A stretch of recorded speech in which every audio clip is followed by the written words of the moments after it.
Yay! Podcast. Woo. How to do, everybody. Doing Yay. good.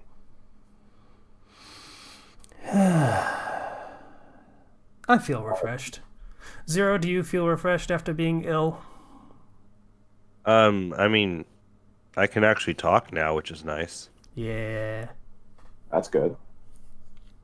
Like I literally woke up one morning and I was super congested and really had a hard time talking, and then later on came down with a bit of a fever, Hmm. and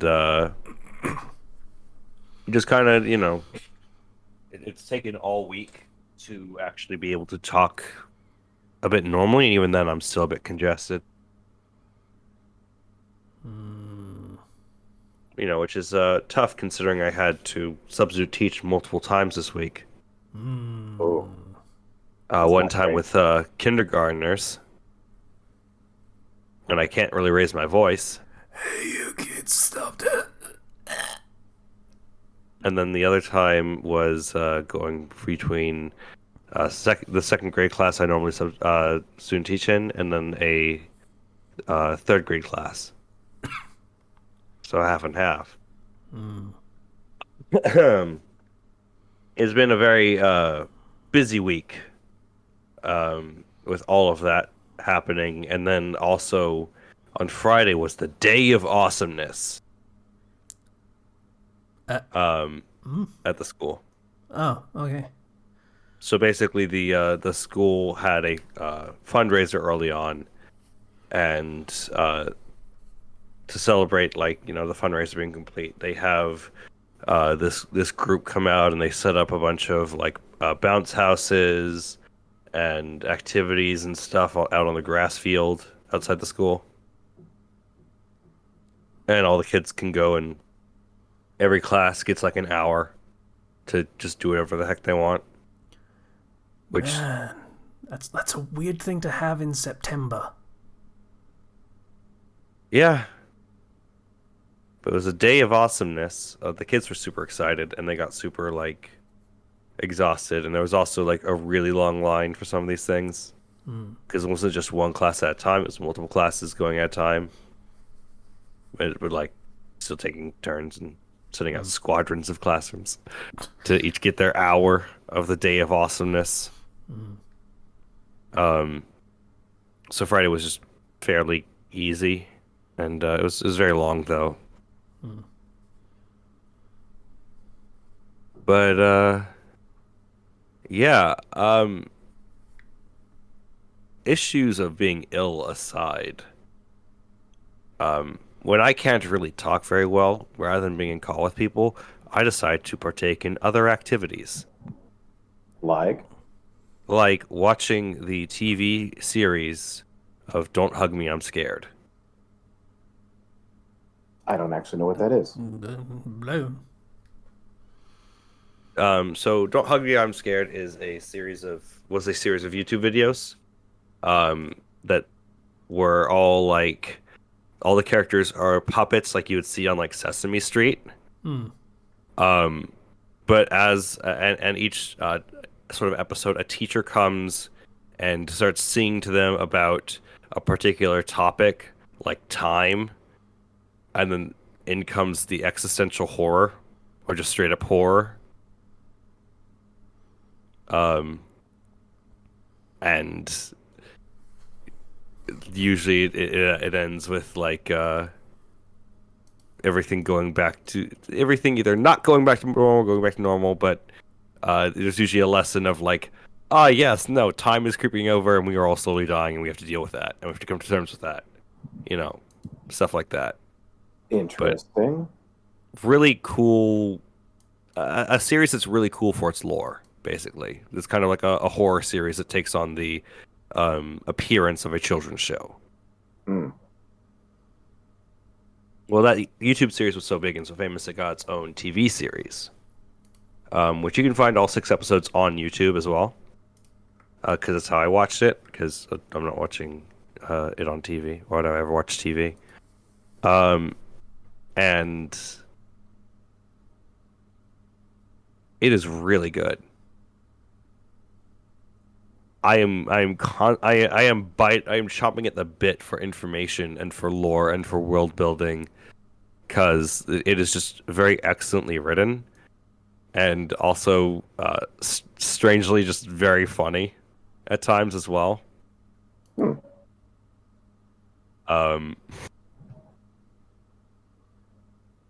Horrifying, but also funny, but also like the amount of work they do with props and with claymation and puppets. Like, there's very talented people working on this project. So it's this is again, Don't Hug Me, I'm Scared. The TV series, which I highly recommend. It's just really good. Yeah. It's weird to think that practical effects, like even like joking ones like, you know, Muppets and such, have had a resurgence on YouTube of all things. It's pretty wild. Like all of the big studios and shit that can do all this stuff pretty reasonably just decided that CGI is the only thing that matters, and then here comes YouTube, bring back all of the things that everyone else has abandoned. I think the first Don't Hug Me, I'm Scared came out in 2011, so I'm gonna I'll post the first one, just the original video, not the TV series. Yeah. So if you guys want to check that out, but they work on the TV series and I believe the TV series is supposed to be like a sequel to the videos, but it's not really connected in any particular strong way.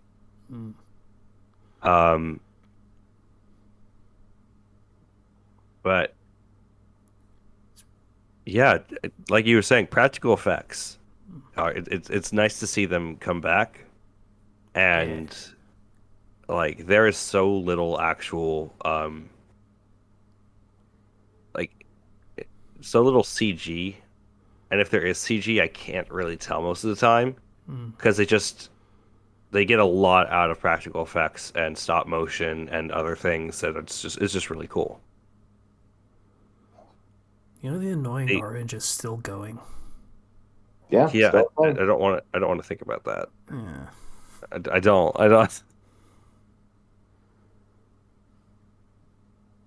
Person who's making that is like, what are you doing with your life? This is all I know how to do. It still gets views and shit, so like, sure, why not? Yeah.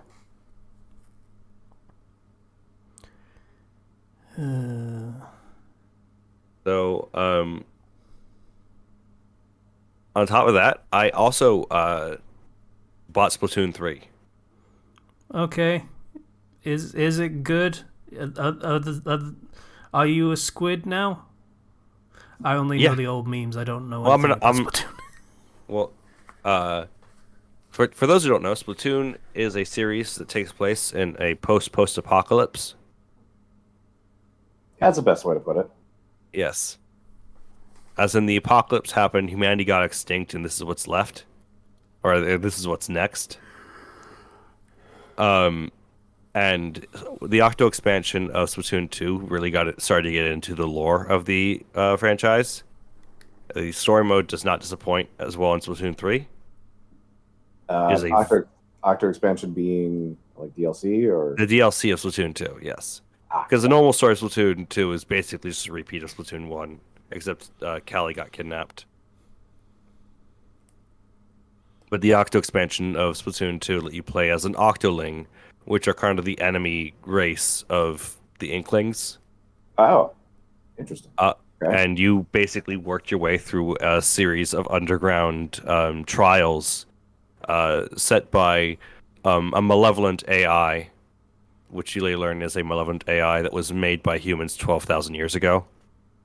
Of course. And has judged that the current dominant species of Earth is not up to standard to inherit mankind's knowledge and has decided to wipe them out. Okay. It Yes, feels so standard, and yet I'm so enthralled by it. that's the boss of Splatoon 2's Octo expansion. It's, um, and Splatoon 3's story mode is called Return of the Mammalians, Oh, okay. in which the main threat is something is creating or spreading this fuzzy ooze that whatever touches it turns into a mammal.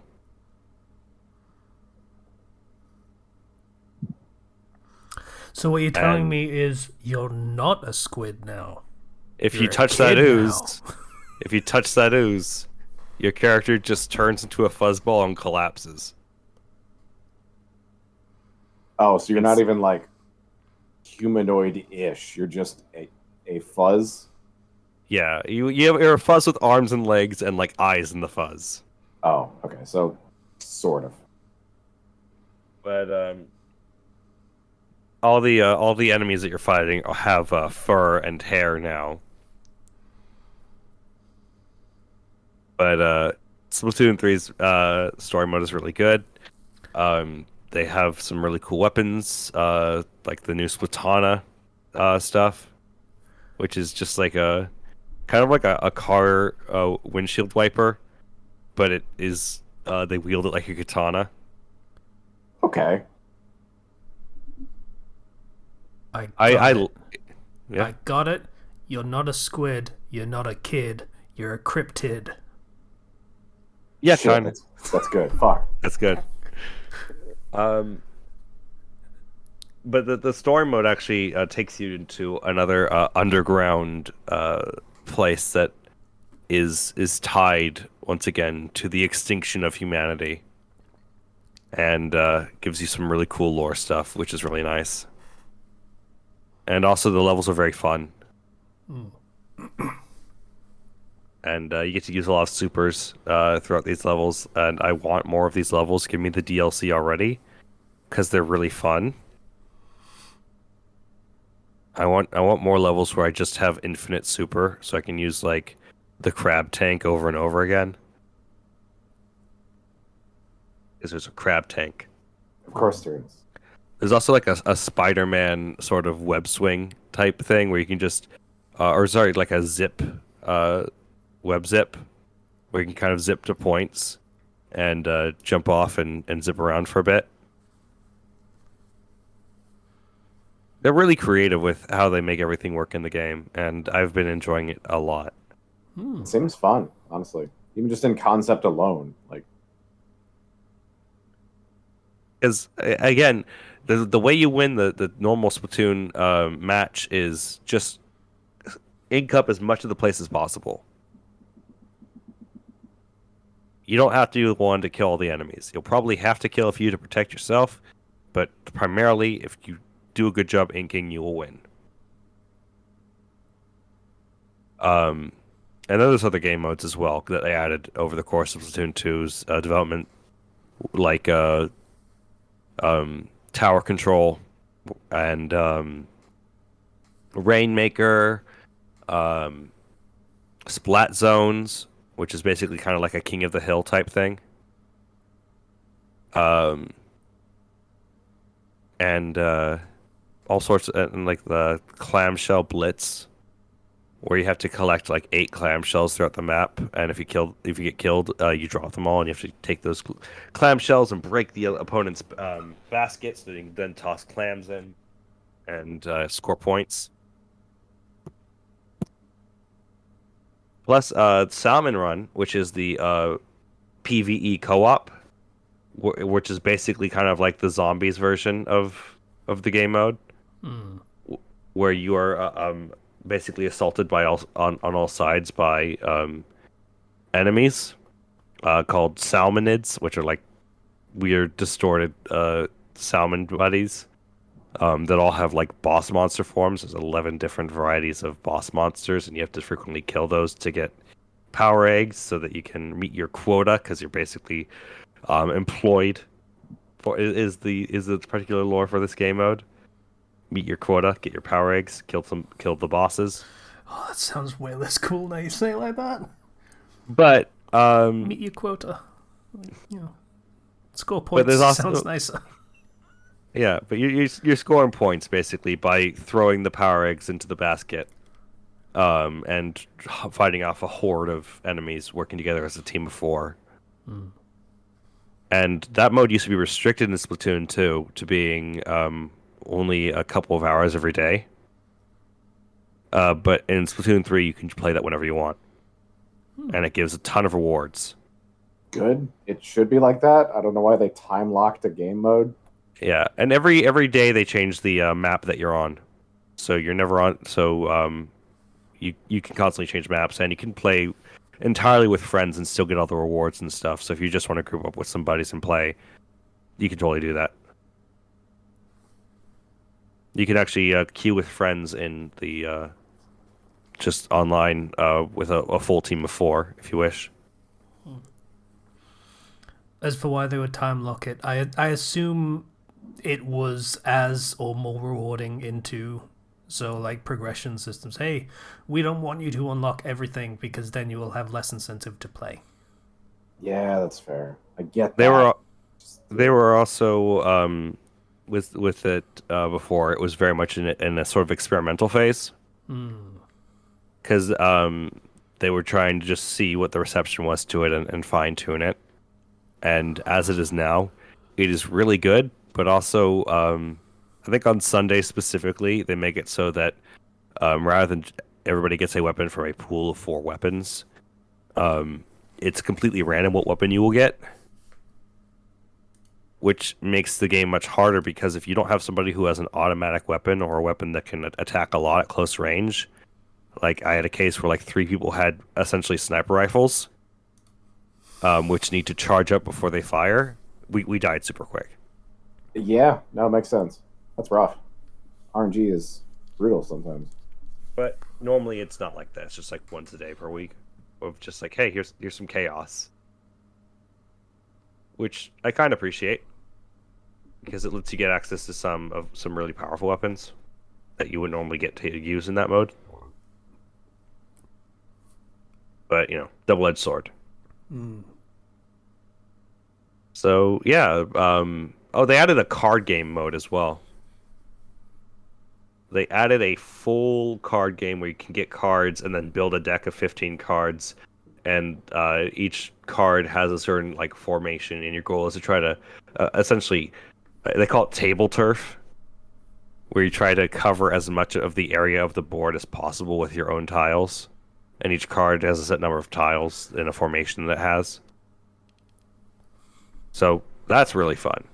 I'm surprised it doesn't have an ocean pun for the name. True. Oh, Turf is a very land-based word. That's because the battles that you have are called turf wars in the online mode, where you have to ink as much turf as possible. Well, yes, but I mean there was an opportunity there for another additional pun, and they didn't take it. They make plenty of puns, though. Oh, I'm aware. I'm very aware of that. I saw the Ina clip of her being broken by one of them. Yes. Yeah, and when she first went to Crush Station. For reference, if you do not, if you do not want to try to use the gun, of which there are many type of gun in this game, do what I do, which is grab the octo brush and just go full melee. I have the stealth swim ability on my outfit for my gear, so nobody can tell where I'm going when I'm swimming through the ink. So I can just swim up and ambush people and kill them instantly with the power of a close range weapon, which is very fun. What you're telling me is you picked up a ninja class again. Is yes. What you're telling me? Yeah. Okay. Yes. I love playing that, although I also do appreciate playing with the sniper rifle and the other guns as well. It's a case where at close range with that particular weapon, there's nobody who can beat me. And most of the time, it will end in mutually assured destruction, which we both kill each other if they have a melee weapon. But sometimes most of the time I'll win. provided I don't get ganged up on. Because I've had moments where I jump down I drop down behind a team and I just wipe out all of them by swinging my brush really fast.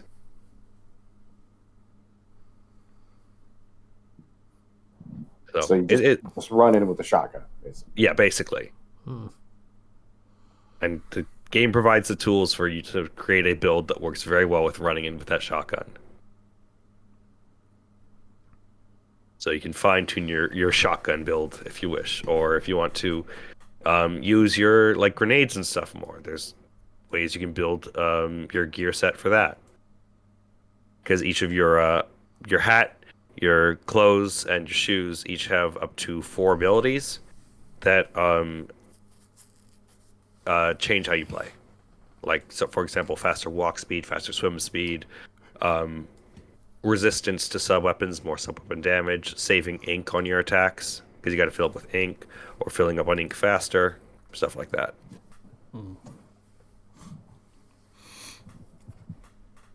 I love Splatoon. Really? I'd say we could tell. Well, that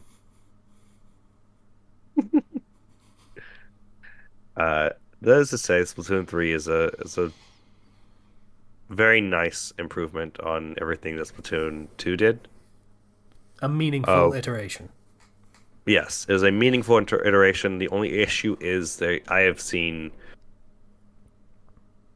quite a few connection issues, which they did patch it recently, and that has helped. I'm not getting that as much. It is still a Nintendo Online game, though, unfortunately. If somebody disconnects within the first minute of a match, the match ends, and it counts as a loss for only the person who disconnected, but not everybody else. Because we're not going to have 4 versus 3 here, you know? Which I appreciate, but it also is frustrating because it wastes my time. Is I have to go all the way back and then re-enter, but I mean, it's fine. I just wish that the connection was a bit better. Yeah. And it would probably be nice to, in that circumstance specifically, have a measure to quick set up a new match. Just like if that happens in the first minute, like if they've got a specific provision for something bad happening in the first match, the players in that match should be able to very quickly move on to a new match. It just has to, reload everything, and then you load back in, and then you can re-up it. But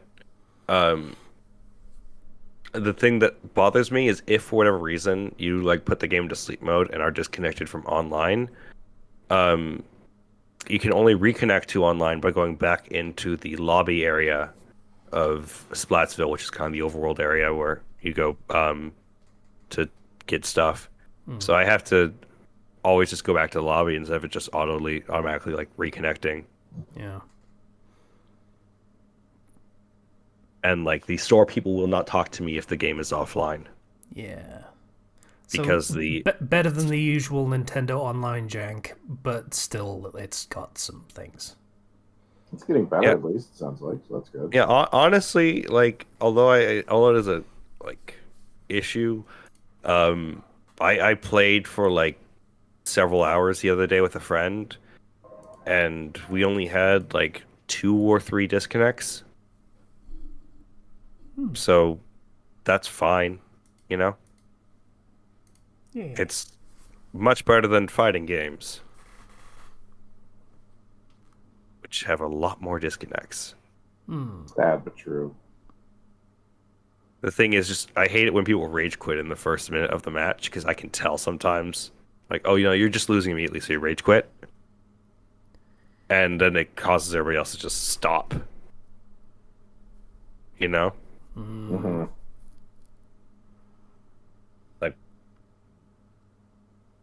And the thing is, it's the type of game where, because of the amount that you win, winning is tied to how much area the map is covered in.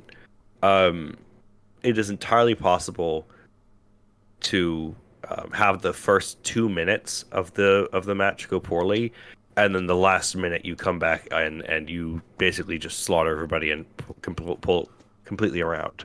Yeah. Very, very much a comeback style game where that is very possible. Yeah. If the entire team gets wiped out, they have to. Normally, if you have somebody alive on your team, you can super jump over to them, and just kind of basically teleport to where they are. Though there's an indicator that you're doing that, so if you do it recklessly, people will just super jump kill you. They'll basically just spawn kill you.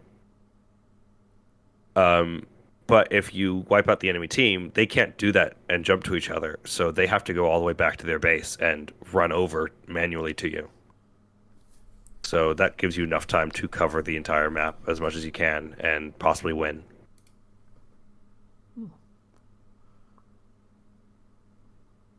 So that's about 20 minutes on Splatoon. So can we move on? That's it for me. That's my week. That's everything? Yeah.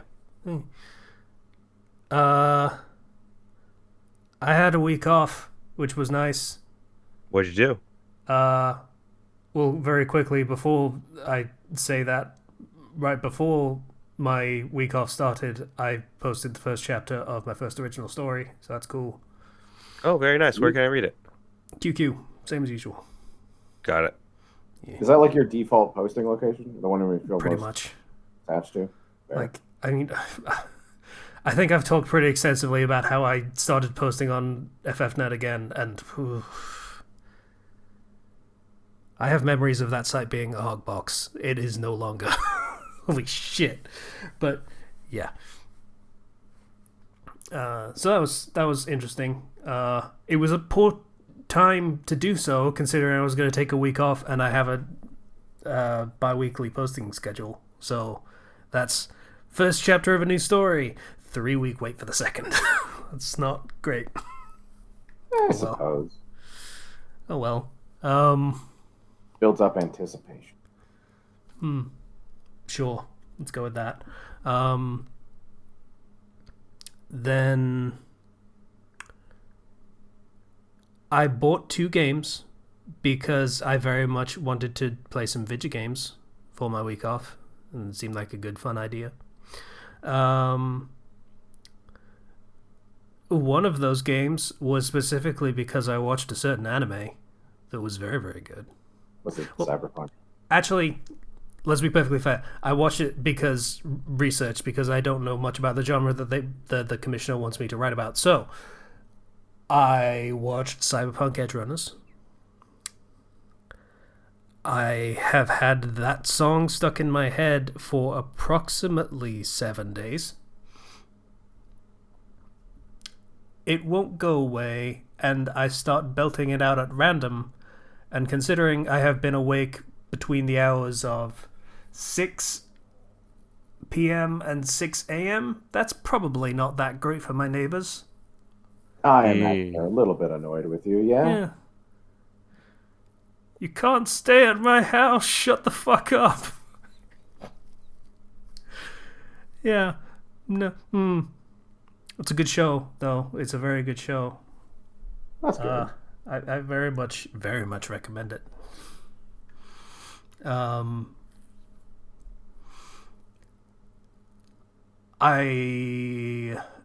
As I said, I purchased 2 games. One of them was Elden Ring. Did you not own that one already? No. Oh. Oh. I don't have time to play video games most of the time. You fucking kidding me? So, I mean, how's yeah, neither Elden do Ring? I, but I mean, I still buy them. Well, what was the other Ring thing? Was a very fun beginning of the tutorial where it did the asylum demon thing again, instantly killed me and dropped me in a place, and that's as far as I got. That's Fair enough. I Good see. So you intro. didn't play. So you didn't play the game. not yet. Nope. Cyberpunk's pretty fun though. I'm Say that glad that it got better. Yeah. That game is quite fun. The comparisons to GTA are valid because GTA doesn't let you do anything. So, I still have Cyberpunk in the box. I have not opened that box and looked at the disc. Which gen? The PS4 version, which is supposed to come with a free PS5 upgrade. I'm not sure if that's actually going to happen if I put that in, though. Should do. Like, that's probably still valid. And I think they would very much appreciate you playing the PS5 version instead. So, you know. So I would assume it would just activate a digital copy of 5 the second you started it up. I don't know. I've never actually tried one of the games that says, oh, it upgrades to PS5. Who knows? So, I don't know how it works. Yeah. So that is... Hey, what if Deus Ex, but a proper open world game? Okay, that sounds good. Yeah. That is what that game is. That is top to bottom what that game is. Is it fun? Yes. Would you recommend it? Yes. Okay. Like, that's what I want to get out over all of this. Like, okay, it came out buggy on launch. It really shouldn't have come out on previous gen consoles. Fair enough. Those are valid complaints. They are no longer valid because that is no longer the version of the game that exists. So, sure, you can say that game came out buggy on launch, and that shouldn't have happened, and that's on CDPR. That's all fine, but that's all business talk at this point. That is all publisher-developer ethics. That is not a quality of the game argument anymore.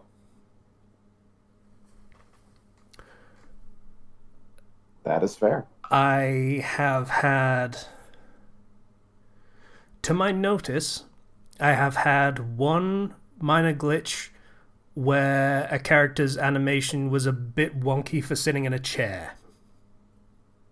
That's not too bad. That's pretty normal. I have had one CTD crash. Also fairly normal in this day and age. That is in 9 hours of gameplay. So yeah. It is not anywhere near as buggy as it was at launch. I assume, having not played it at launch, I genuinely don't care how it was at launch anymore.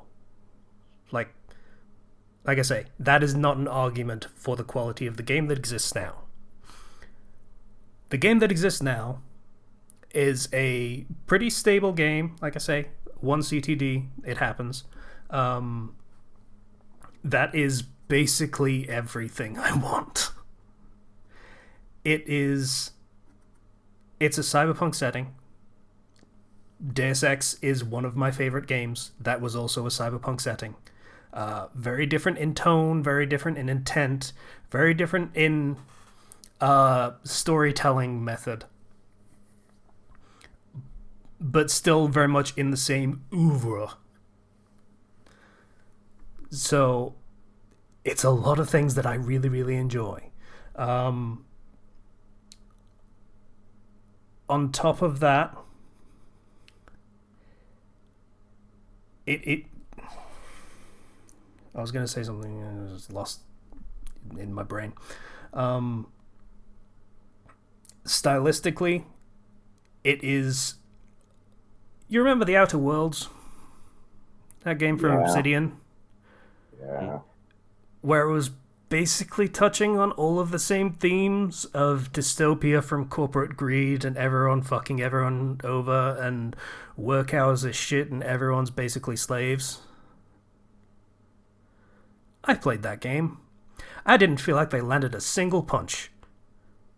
It's true. It was pretty bad. This one does it a lot better. It really hits home. Like, the way the Outer Worlds played it, everything was a joke. Like, everything was quote-unquote satire. which made it goofy. Fine. This plays it straight and feels honestly depressingly realistic for a potential future. But because they're playing it fairly straight, it really works and lands the punches that satire just did not work for.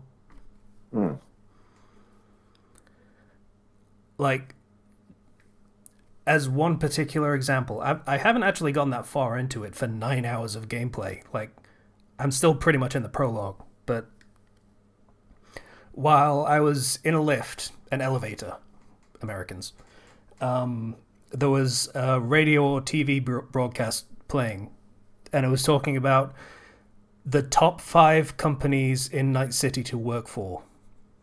And one of them had the benefit of only having 80-hour work weeks. One of them was they give you a full 5, count them, 5 paid vacation days.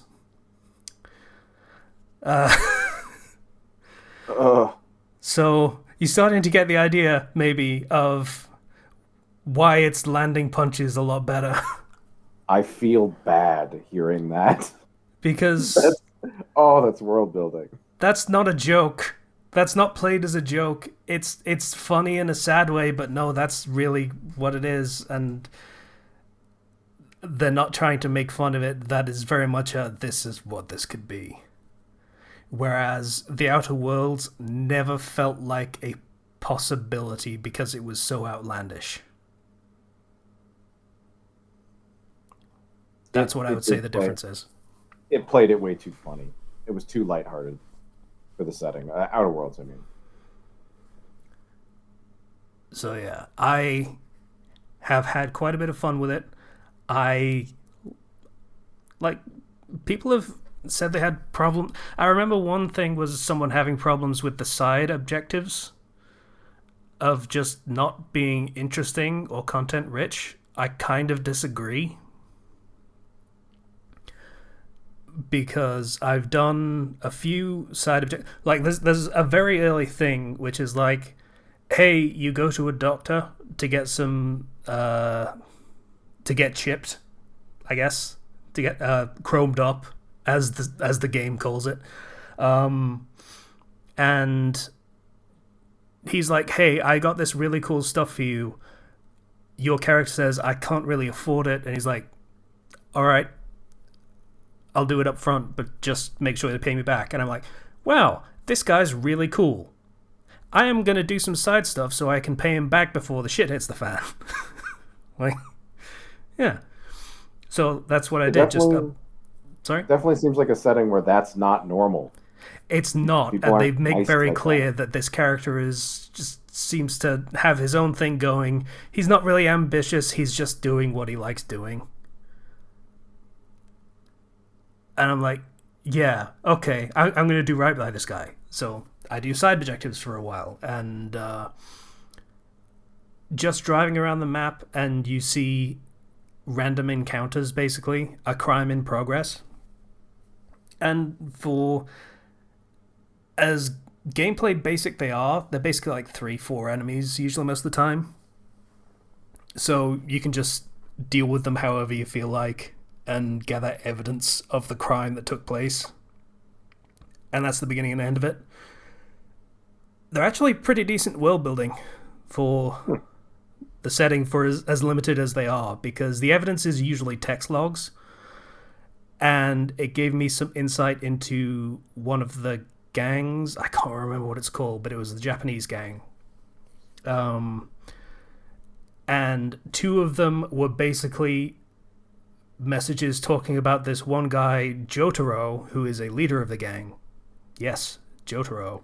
And him being a prick, basically. Just saying, kill anyone that tries to leave the gang and do dirt to anyone that crosses them. Okay, that's kind of fucked up. Come half an hour later, I go to one of the side jobs, and it's basically, hey, there's this guy named Jotaro who runs one of the gangs. Go fuck him up. I'm like, yeah, okay. Like, yeah. even the smallest stuff has decent world building in it that feeds into the bigger stuff that feeds into the bigger stuff. So I don't really know where the complaints about the side content come from. And there was also there was one completely random side thing that just was on the map of a guy desperately screaming while holding his crotch and wearing no pants. Okay.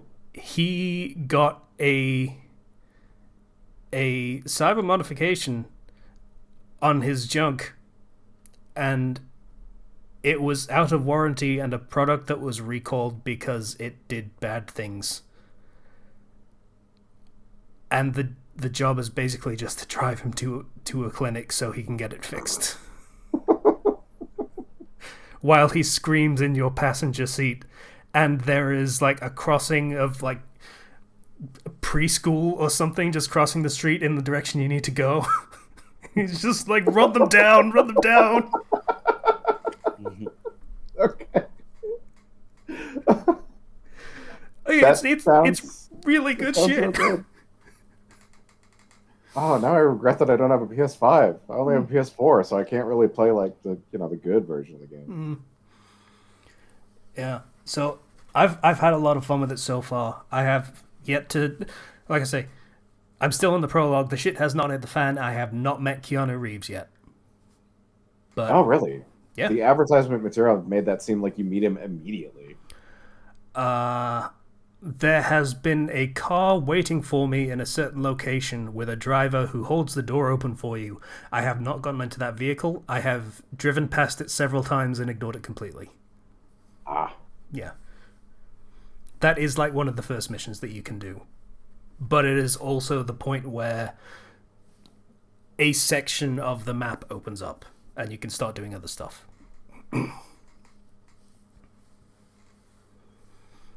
So, yeah. I will probably keep playing that in small bursts and gradually chew through it. I think I have found my gameplay style, which is the gameplay style I usually use for games like this, including Deus Ex and the other ones. Like, what the fuck was the Bethesda one? Dishonored. Yeah? Yeah. Yeah, which is long-range weapon, sniper rifle, usually, medium range pistol, and stealth it up. Yeah. I mean, stealth long-range rifle is the standard way to play a lot of games like that. Yeah. I mean, that's not to say it's the only way to play this one. Like, there is very much the possibility of just playing guy that can mow down 1,000 people without batting an eye. That is absolutely a valid way to play. I didn't spec that way, though, so I look forward to playing more of this game. It is very good. I am having a lot of fun with it. Even if I have to stop driving every time that song starts to play and just sort of sit there in the car and be sad for 3 minutes.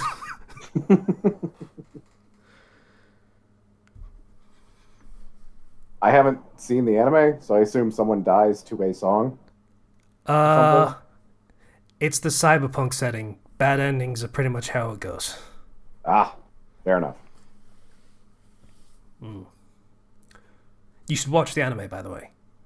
I have been told that, but the fact that it has a bad ending means that I don't want to watch it. Watch it. It has a bittersweet ending. That is a bad ending. I'm tempted to watch the anime. I am a bit apprehensive to play the game, and the reason for that is because of the crunch involved in getting that game out. I can understand that. I don't know if I wanna support that, you know? Sadly makes sense. The fact that it's so common, and I'm not surprised to hear that. Because normally they promised multiple times that there would not be crunch, but with the game getting so many delays, you had people working on nights and on weekends, 13 hours a day in some cases. Um, so not quite certain that I am ready to play the game itself, but I'm glad to hear that they actually managed to make something that was, fun. That's Zero. You already bought the game. I didn't buy the game. Okay, you already have the game. You are Yeah. changing absolutely nothing by playing it now. I suppose you're right. Like, I can kind of respect the stand and the irony of a game that I mentioned the top 5 companies thing, the irony of that compared to the crunch. Interesting. But yeah, that's not making a stand when the game is already in your hands. What the reason what happened was before all the crunch stuff came out, I already put this one on a Christmas list for family to get for me. And by the time all that stuff came out, they had already got it. And I did not want to be the one to be like, "Oh, go return it," Yeah, that's yeah. So then I was just like, "Well, I guess I'll just not play it because the game's already unplayable anyways." And so, I mean, since I already have it, I might give it a shot. I think I'll watch that anime first, though.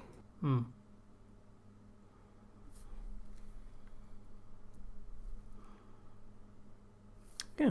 So that was a good week. Nice relaxing week of just playing the video games, watching the anime, being sad. Yeah. Sad anime. Saturday.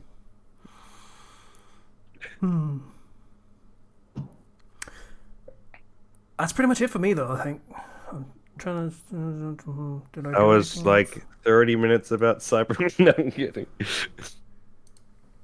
else? That was 20 minutes of everything, jackass. You give me crap. I look forward to the comment saying it was actually only 10 minutes of talk about Splatoon, Casey. Which is entirely deserved. If I'm going to talk shit, then you can talk shit back. It's fine. Yeah, that's pretty much it. I have continued to not pick up Cult of the Lamb again. Oh, you just dropped it and never picked it back up. Yeah, I might just uninstall it. I'm not going to play any more of that. It was fine for what it is, but there's no It's just depth too tedious to be fun. Yeah, there's no depth to it, which is fine. But I played enough of it to get what is there out of it, so I'm good. It was funny that one of them said they wanted to eat poop. That does sound pretty funny. Repeatedly. Yeah, it was funny the first time, then they keep doing it, and it's just, wow, this is an inconvenience. You're making yourself sick. Stop. Oh, I might have already uninstalled Cult of the Lamb, so that's me thinking ahead, I guess. It's just like, yeah, I already realized that I don't want to play any more of this. Fair enough. Had to do it. Yeah, so that's my week. Plural. Slicer, how you doing? You good? Good. I haven't really done much. I helped a couple friends move into a house yesterday, or rather, a small part of their moving process. One of the small trips of like just random knickknacks around the house. So we loaded up 3 cars with boxes and plants and stuff, and just drove over. So that's pretty cool. It's a crazy place. It was a house built in the 1920s, so it's got a bunch of weird. Like, it's got a laundry chute. That's not really something you see anymore. That's great for escaping from monsters. It's about the size of a human head, so not really. That's great for throwing your baby in to hide it from the monsters. Horrifying, but accurate. A baby would theoretically fit. What are we Or your talking pet- about now? Lo- A laundry chute is like a little wooden panel that you can open up on the wall, and it's just like a straight tube down to, presumably, where you would keep like a wastebasket to collect laundry. And we're throwing babies down it. Like, I zoned out for like 12 seconds and suddenly we're That's talking about in babies in in tubes. in all of the horror movies. You have to escape in the laundry chute, but then Slice's just like, no, it's not big enough for a person to go down. It's about the size of a head. I was like, well, a baby could fit there. There was a train. There was a train here. We got there Yeah, logically. It's insanity, but we got there in a way that made sense. or There a was a small train pet here, animal. it's gone now. Yeah, exactly. Hmm. You weren't here for it though. But yeah, so that was fun, exhausting, but not too bad as far as moving went. I've definitely done worse. Next week we're moving furniture, so next week will be worse. Yay! Furniture. Yeah, at least they're renting a truck for that, so I don't need to like awkwardly try and fit a couch inside of my small SUV. Always rent the truck. Yeah, it's just so worth it. I mean, why not just do it all in one load with a giant truck? It's easier, as long as you're legally allowed to drive it. Well, if you're not legally allowed to drive it, hire somebody who is. That can get expensive fast. I found out real quick that renting equipment is relatively cheap. Renting an operator is not. Hmm.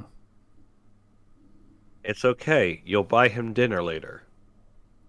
That's the friend cost. The professional cost is $50 an hour You or more. become his friend. Enter into his friend group. Work the angle for weeks, then ask him. I'm sure that'll go over well. Truck driver manipulation strats. Save money. So let's see. That aside, I've been playing Civilization 6 again recently. All right. That's been interesting. I still don't know how I feel about districts, the new mechanic of this game. Hmm. You can basically replace a map tile with something that does a specialized thing. Like you can set up a garrison, which can launch things at enemies and produce troops that are higher quality. You can set up a circus, which gives you amenities. Basically, this version's luxury resource. Just various little things, but like you overwrite the panel that it's on. Yeah. So like if you put it on top of a resource, the resource is gone.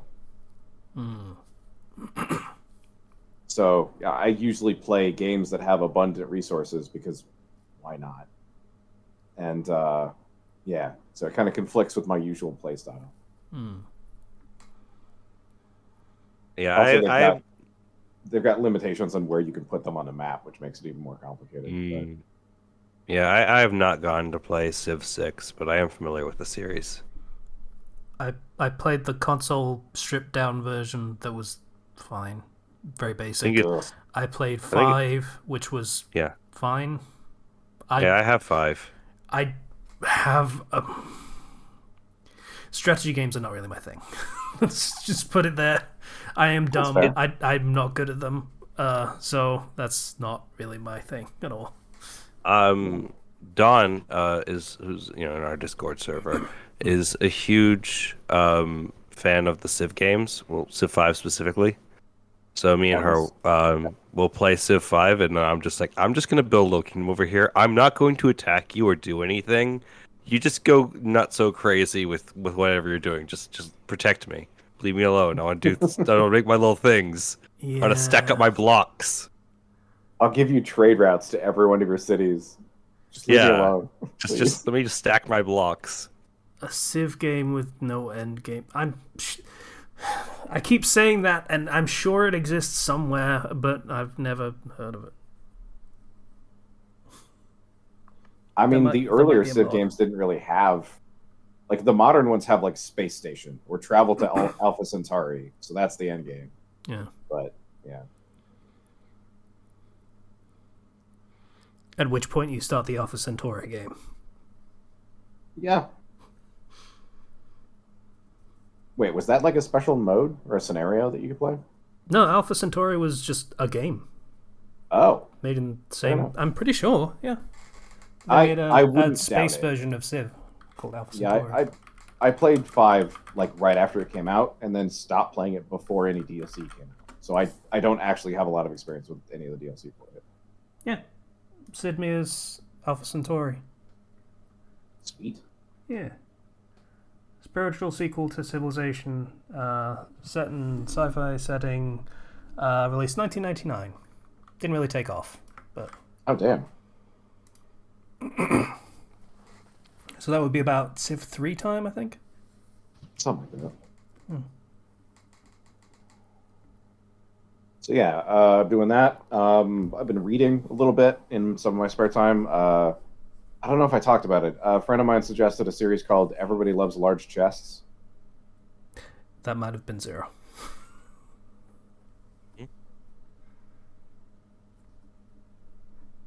No, it's not Zero. It's Okay. It's actually the people I helped move. Oh, right, cool.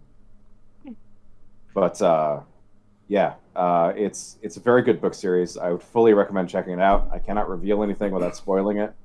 It's best to go into it blind. It's like $3. Yeah. I like reading seeing that. all of the amateur writers getting minor publishing things going. It's very nice. It is very nice. You see a lot of things you don't see in mainstream publications. Like Beware of Chicken got published. Now Virtuous Sons is getting published as well. So that's cool.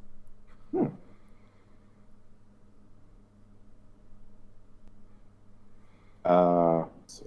I'm also reading, or rather rereading, My Hero Playthrough, the gamer My Hero Academia story. It's not the greatest story in the world, but it's fun. Is that the one where it's kind of Disgaea? No. Nah, Okay. yes, it is. Yeah. Oh, okay. They do go into items Yeah. because that's how that's what I was talking about. Yeah, that is absolutely Disgaea. Yeah. Yeah, I read that for a little while and then I stopped. It does kind of before the sports festival. It does kind of spin its wheels for a while. So I cannot blame anyone that dropped it before that. But I mean, that's kind of classic gamer story. Is they kind of get caught in the numbers and the grinding because that's how most people play games. Yeah. But The yeah, numbers went up, move on, is Yeah. usually my response to that. I do actually. That story, it lists the relevant stats and skill increases at the end of every chapter, and Had things that will work go out. up. Things will go up that don't. They didn't get any on-screen time, but it makes sense that they did. So, like, he's wandering around town, and his empathy skill goes up because he's actively using the skill or whatever, and has said he does that in the past. Just little things like that. It's very nice. It kind of skips over some of the grinding, or a lot of the grinding, honestly. But that's one of those things that kind of appears part of the way into the story as the author learns how to make the story fun instead of just make the numbers go up and pad the numbers or pad the words. But yeah, I believe that's essentially it for my week. It's been good. Yeah. I remembered something else that I've done. That. Among Us. Yes. for that. Okay. So I've been playing Among Us again with friends. Is there any other way to play it? Yes, you could play it with randoms, which is kind of weird. That sounds weird. But that game, like they had the whole life collab, so the more you Yeah. play, the more you can unlock the Hall life costumes. Yeah. So just unlocking stuff, and with there actually being a progression system of sorts. I mean, you have to buy the Cosmic Cube to get that, but with there being a progression system, it's more fun to actually just do a bunch of matches. So I played a bit of that normally, but then we decided to try the hide and seek rules. Which are basically there is one killer, right? There's one imposter. Everybody knows who that imposter is. but they are not allowed to kick him out of the ship. Instead, what they have to do is run and complete their tasks and hide. Because the killer has 0.25 times vision, so they can only see a quarter of what they can only see. They can only see what's immediately around them. Everybody else has 2 times vision, so they can see the killer coming. And we leave voice chat on for this, so no muting. Interesting. Is it full voice chat or is it proximity voice chat? Proximity would be good, but we were not wanting to reinstall the mod and do all that, so okay. it was just full voice chat, which on its own.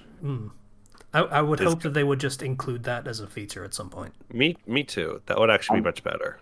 I didn't know that it wasn't a feature of the game. I didn't realize that was a mod. Yeah, it's a mod called better it's crew. Yeah, it's called Crew Link. It's proximity voice chat, but it wasn't quite working. Rather, we didn't all want to just install it, so we just all were talking normally. So we were just talking, and then you hear somebody screaming for their life, which is pretty fun. Because the second that imposter comes in, and you're in a room with only one exit, you better get into a corner and hope they don't check thoroughly. All I'm picturing is that happens. Someone screams, and then it goes, and then everyone just goes back to talking like nothing happened. But it was it's a lot of fun because to help out the imposter, we were having it. We originally we had a rule at first where imposters are jam communications, so that means nobody can see their tasks on their task bar, or what tasks they have to accomplish. So you have to go around and search, trying to find your tasks. Okay, I assume the task only shows like that you can do something if you're close enough to it? Yeah, if you're close enough to it, it gets highlighted in yellow. Ah, gotcha. So you have to go out and explore and take some unoptimal routes, running the risk of running into the killer. It was very fun. It sounds interesting, yeah. I got to be the Jason of this particular mode multiple times, and every time I managed to I just hunted down and killed everybody. Yeah, that's fair. But if you know the maps well, there's a lot you can do. There's some maps this game mode doesn't quite work on, like Mira, which is all just hallways with little maneuverability. So that's kind of frustrating, but the others are pretty okay. It's a lot of fun. Trying out different game custom imposed rules in game modes. Like we all get a 15-second head start at the beginning to run from the killer and hide. Makes sense. And I also was convinced to try out Guild Wars 2. Oh, okay. That sounds like a very difficult task at this point, but all right. So, because it recently came to Steam or something, and I loaded up Guild Wars 2. It was Shetty who was convincing me, in our Discord, and I named my my character Shetty because now you're not allowed to use that name anymore in this game. I stole Thanks, asshole. I was gonna hit the backspace, but I accidentally hit enter. And I was like, yes. Well, now I'm Shetty. Yes, accidental. Surely. I enjoyed a little bit of what I played, but that game does not have native controller support, which I kind of need for an MMO. It's the only reason why I can play FF14 is because my controller is supported, and that game was made for consoles originally. So yeah, Guild Wars was a console game to start with, wasn't it? Well, it was both, but that was the selling point. It was WoW, but you could play it on console. I think. Well, I can't remember. It was a long time ago because Guild Wars is an old game. boy. It's quite old, yeah. Yeah, but Guild Wars 2's controller support is tricky, and from what I was being sent, it seemed like I had to do a bunch of setup to get it to work. So I just tried it with mouse Yeah. and keyboard. And that was okay. That game it was okay. Hmm. I'm probably not going to play it again. Hmm. I can Oh, see how people would really get into it, but if I'm, you know, if I have enough time to devote to an MMO, it's going to be FF14, the game that I've already invested so much time in, and which feels much better to control. mhm. Yeah, I can't imagine trying particularly hard to get into an MMO that came out in what 2010. Yeah, but like, I'm curious now. When did that come out? I'm pretty sure there was a very short gap between Guild Wars 1 and 2. There was, yeah. Fuck. I'm looking for the Wikipedia page. There we go. Came out in 2012. Wow, it's more recent than I thought, but still. Released. Fuck me. So the Steam release is basically the 10-year anniversary. It's like a week apart. Oh, damn. Yeah. So it's okay. I mean, just in fairness, like WoW is making a big deal of, hey, the version of the game that existed for the second expansion that we released in like 2009, we're doing that again. Have fun. I have been watching a lot of videos on YouTube about WoW players switching to FF14 Yeah. and their experiences in both of those games. And it is very clear to see that WoW players are abused. A little bit. They're just so happy about features that seem normal. They are happy about features that seem normal in a community that is not a toxic cesspool. Sad, but I'm not surprised. FF14 can be toxic, but for the most part, the majority of encounters you have with people are positive. And like, as opposed to you wipe once in a WoW dungeon, everybody just abandons the party.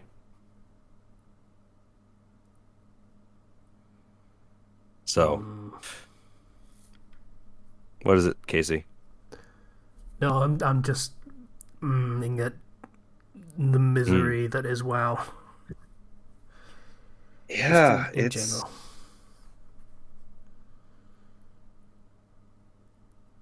I had a whole discussion about this with the people I know who play FF14, and the thing that really I think is one of the core causes for what's happened is not only the developers' lack of communication and cooperating with their community, but also the way in which the end game of WoW is only the end game raids. So the only people who are going to play that are people who are playing the end game raids, because story takes kind of a second priority to that. Whereas FF14 is a highly story-based game. It is just an RPG, but with extra people. And they have extra things like mini games and events that are completely unrelated to raiding, and housing, and the end game, which is the true end game, which is getting a good outfit and glamour and doing treasure hunts and other things. And you have a whole huge amount of activities and things that you can do. Yeah, like versus just running raids and grinding every day. WoW never cared about any of that kind of thing. It was just play the game. Like even in the early days when people were just running through the main story content because they hadn't gotten to the raids yet. Nobody cared. The story was not. No one cared particularly much about the story at all. It was just a thing. Like, it was one of those very early games where you just watch your numbers go up. Mm-hmm.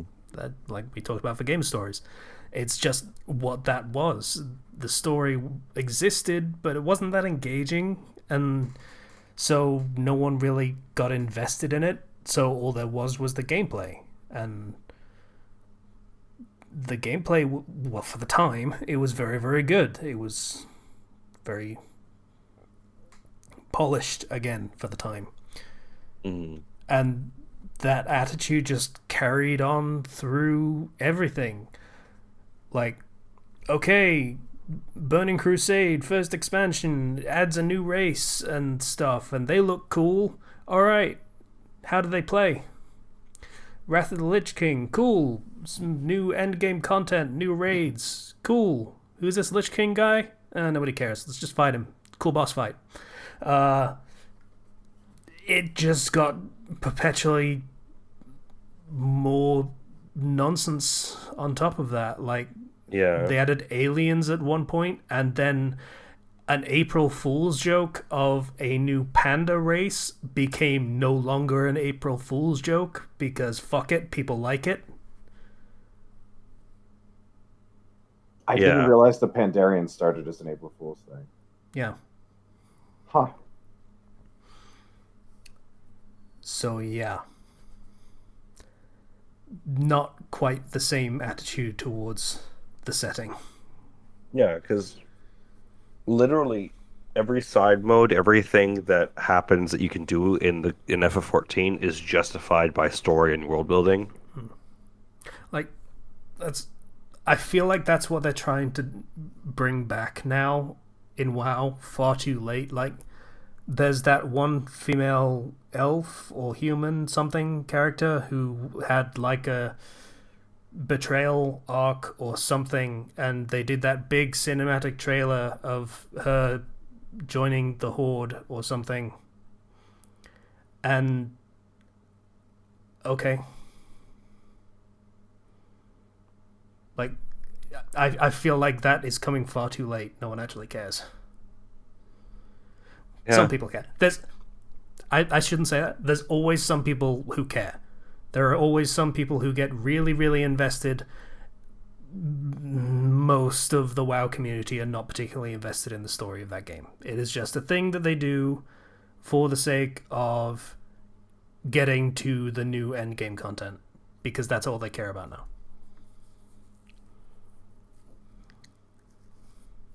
Getting the biggest numbers.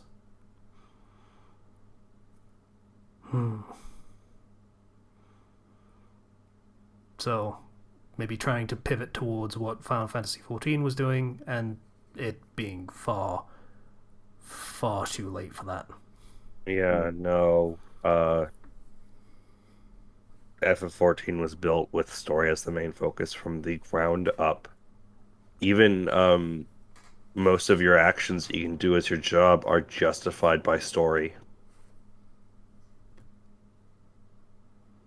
Like, it's too interwoven. You can't just go back and try to retroactively do that, you know? And I guess some of that is down to how and when that game was first developed. Wow, I mean, like 2004, you don't do full voice in 2004. That is not a thing that exists. Yeah, I have heard some people who have played both be like, WoW should do what FF14 did, which FF14's initial launch was disastrous, and the game was actually terrible. So they dropped a moon on it. Yeah. Well, they dropped Bahamut on it, if memory serves. Yes. And he did like The moon Mega Flare? the moon Dalamud, which Bahamut was sealed within. And Bahamut came and raised everything. And then, hey, it's a Realm Reborn. And that's when it started to get actually popular, is because they took the time to go back and redo everything. Man, I remember watching that fucking video of the realm being reborn, I suppose you could say. Yeah. Just like all the players of the bad version just sort of being there, and then the timer ticks down and it does a full CG cutscene of the end of the world. That was Yes. cool. I love watching MMOs die. That sounds really cruel, but they're always like weirdly they're almost like awake every time. Yeah. Of like just joyous celebration, all the players doing goofy shit as they wait for the world to end. It is always a joyous thing to watch. And I believe the people who played the original bad one got super compensated. They got to keep certain items and gear that only they can have. They got special cutscenes actually in the story. Because you are one of the original Warriors of Light, you get special cutscenes and dialogue specifically to reference that fact. And I believe you also get Because there was lifetime. the whole thing with in that CGI cutscene of some people managing to survive it via like magic teleportation shit. Yeah, they got teleported away. Yes, so you get to actually have a story mode that several times throughout the story mode that will reference that fact. That you are the Warrior of Light now. The OG one, and you knew these characters from the original version of the game. That's Originally they do really have, cool. yeah, they do have amnesia at first, but that gets cleared towards the end of A Realm Reborn, and then they all remember you because they kind of explain that when the whole apocalypse happened, everybody's minds got kind of messed with, and there was like a worldwide amnesia thing that hit everybody. It gets cleared for the party members, your close, the people you worked with in the original, which is very nice. And also I believe the original players also got full like lifetime subscription. You don't have to pay to sub. You can just play as much as you want. Oh, wow, that's the bigger deal. Yeah, no, they compensated them super hard. Yeah, I mean, they're the reason they could even do the Realm Reborn, because if there was nothing, then there was nothing, so...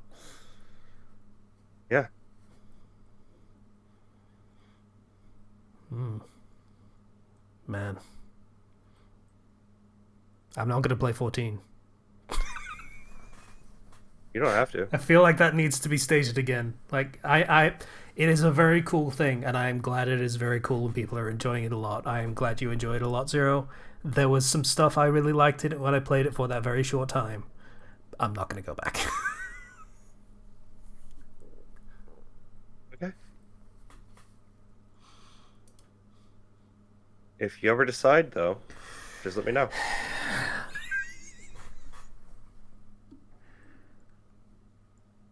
And we can play together.